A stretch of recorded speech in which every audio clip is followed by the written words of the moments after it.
The ages of Sulekha and Arunima are in the ratio 9:8 respectively. So நமக்கு என்ன ரெண்டு பேர் கொடுத்திருக்காங்க, சுலேகா கொடுத்திருக்காங்க,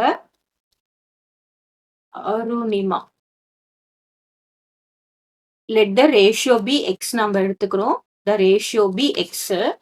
இப்போ அவங்களுடைய ஏஜஸ் என்னவா இருக்கு அப்படின்னு பாத்தீங்கன்னா, இவங்களது 9x, இவங்களது 8x. அப்படின்னா என்ன அர்த்தம்? ஒரு காமன் மல்டிபிள். இப்போ 2 இருந்ததுன்னா இவங்களுக்கு 18 இயர்ஸ், இவங்களுக்கு 2 வந்தா இவங்களுக்கு 16 இயர்ஸ், அந்த மாதிரி. ஆஃப்டர் 5 இயர்ஸ், இது அப்போ என்னது இவங்களுடைய பிரசன்ட் ஏஜ்.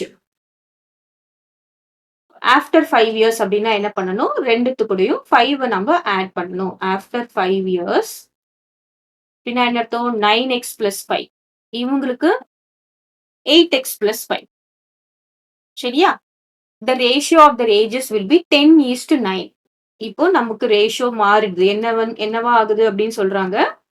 10:9 மாறுதுன்னு சொல்றாங்க. அப்ப நம்ம எப்படி எழுதுவோம்? 9x plus 5 by 8x plus 5. That is equal to 10 by 9. 10:9 தானே?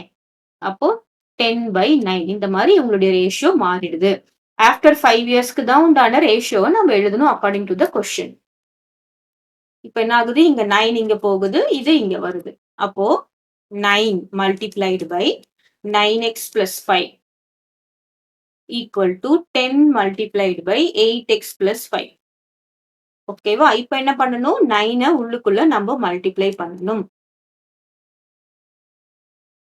இப்ப என்ன வருது? 9 into 9 is 81x plus 9 5s are 45 equal to இங்க 10 into 8 is 80x plus 10 5s are 50. இப்போ ரீஅரேஞ்ச் பண்றோம். எக்ஸ் எல்லாம் ஒரு பக்கம் கொண்டு வரோம், நம்பர்ஸ் எல்லாம் ஒரு பக்கம் கொண்டு போறோம். இப்போ என்ன வரும்? 81x minus 80x equal to 50 minus 45. X equals to 50 minus 45 is 5. அப்போ அந்த ரேஷியோ is 5. இப்போ ரேஷியோ 5 இருந்ததுன்னா பெர்சன்டேஜஸ் என்னவா இருக்கும்? இப்போ பிரசன்ட் ஏஜ் ஆஃப் சுலேகா கண்டுபிடிக்கணும். இப்போ நமக்கு என்ன கேட்டிருக்காங்க? டிஃபரன்ஸ் இந்த ஏஜஸ் கேட்டிருக்காங்க. இப்போ சுலேகாவோட ஏஜ் சுலேகாவோட ஏஜ் 9x அப்படின்னா என்ன அர்த்தம்? 9 into 5 that is equal to Sulekha is 45 years. அடுத்ததா அருணிமாவோட age 8x. So 8 into 5. 8 5s are 40 years. What is the difference in the age? 45 minus 40, which is equal to 5 years. அப்போ 5 years will be your answer. Clear?